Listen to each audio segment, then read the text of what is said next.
প্রতিদিন বাচ্চাদেরকে ভাত বা খিচুড়ি না দিয়ে মাঝে মধ্যে একটু ভিন্ন ধরনের মজাদার খাবার তৈরি করে দেওয়া উচিত, যেটা কিনা বাচ্চারা প্রতিদিনের তুলনায় একটু ভিন্ন এবং আলাদা খাবার পায়, আর তাই কিন্তু বাচ্চারা খুব মজা করে খায়।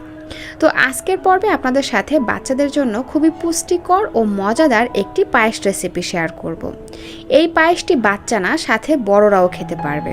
খুবই টেস্টি একটি পায়েস রেসিপি, বাচ্চারা একবার খেলে আবার বানাতে বলবে। আর এই পায়েসটি আপনারা তৈরি করে বাচ্চাদেরকে সকালের নাস্তায়, দুপুরে ও রাতের ভারী খাবার হিসেবে দিতে পারবেন।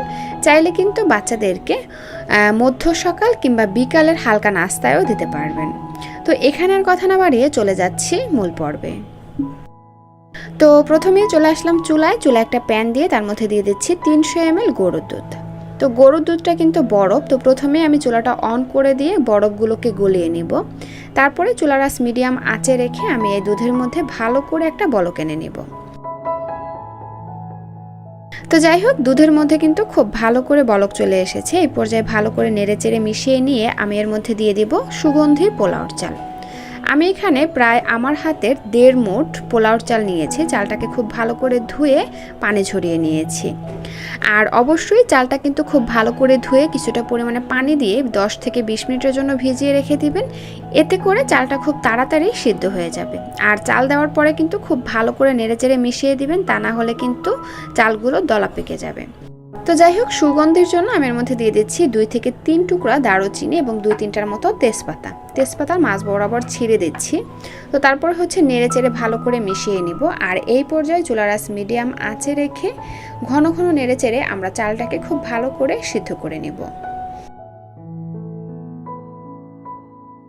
তো বেশ কিছুক্ষণ রান্না করে নেওয়ার পরে দেখবেন চালটা কিন্তু খুব ভালো করে সিদ্ধ হয়ে আসবে। এই যে দেখুন, চালটা চাপ দেওয়ার সাথে সাথে একদম গলে যাচ্ছে। তো এই পর্যায়ে হচ্ছে আমরা সুগন্ধির জন্য যে দারুচিনি এবং তেজপাতাগুলো ব্যবহার করেছি সেগুলোকে তুলে ফেলে দিব। তারপরে একটা আলু ম্যাশারের সাহায্যে আমরা কিন্তু খাবারটি খুব ভালো করে ম্যাশ করে নিব।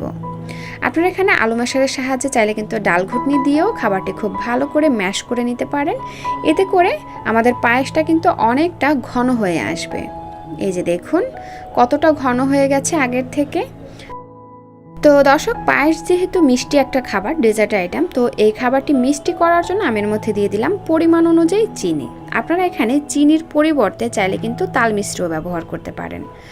আর মিষ্টির ব্যালেন্সটা ঠিক রাখার জন্য 1 চিমটি লবণ দিয়ে দিলাম। তারপর নেড়ে চেড়ে ভালো করে প্রতিটি উপকরণ মিশিয়ে নিচ্ছি। তারপরে এর মধ্যে দিয়ে দিব এই যে 1 চা চামচের মতন ঘি। এতে করে পায়েস থেকে যেমন একটা শাহি ফ্লেভার আসবে, তেমনি কিন্তু খাবারটির মধ্যে একটা গুড ফ্যাট যুক্ত হয়ে যাবে। এরপরে আমরা আরও 2 থেকে 3 মিনিটের মতন জাল করে নিব। তারপরে চুলা থেকে নামানোর আগে একটু লবণ চিনি টেস্ট করে নিয়ে চুলা থেকে নামিয়ে নিব। আর এরকমের ঘনত্বে চুলা থেকে নামিয়ে নিতে হবে, তা না হলে কিন্তু মিষ্টি জাতীয় খাবার যেহেতু আবার পায়েস আইটেম, চুলা থেকে নামানোর পরে ঠান্ডা হয়ে যাওয়ার পরে কিন্তু আরও ঘন হয়ে আসবে। তো এরকমের পারফেক্ট ঘনত্বে যদি আপনি চুলা থেকে নামান, তাহলে ঠান্ডা হয়ে গেলেও কিন্তু পারফেক্ট একটা ঘনত্ব আপনি পাবেন। তো যাই হোক, চুলা থেকে নামানোর পরে আমি এই যে এর উপর দিয়ে দিচ্ছি কাঠবাদাম আর কাজু বাদাম গুঁড়া। এখানে আমি কাঠবাদাম আর কাজু বাদামটাকে কিন্তু একটা গ্রেটারের সাহায্যে এভাবে গ্রেট করে নিয়েছি। যদি আনাম থাকে তাহলে কিন্তু অনেক বাচ্চাই খেতে চায় না, তো এই জন্য আমি হচ্ছে গ্রেট করে নিলাম। আর আমি এখানে কোনো কিশমিশ ব্যবহার করে নিই, আপনারা চাইলে কিন্তু কিশমিশটাও দিতে পারেন। আমার বাচ্চার মুখে কিশমিশ, কাজু বাদাম, কাঠবাদাম এগুলো আনাম পড়লেও খেতে চায় না, তো এই জন্য হচ্ছে আমি এভাবে রান্না করেছি। এটা খেতে কিন্তু দারুণ টেস্টি হয়, বাচ্চারা খুব মজা করে খায়। তো আশা করছি আমার বেবির মতন আপনার বাচ্চাও মজা করে খাবে, সাথে বাচ্চা সহ ফ্যামিলির সবাই কিন্তু একটু মিষ্টি মুখ করতে পারবে।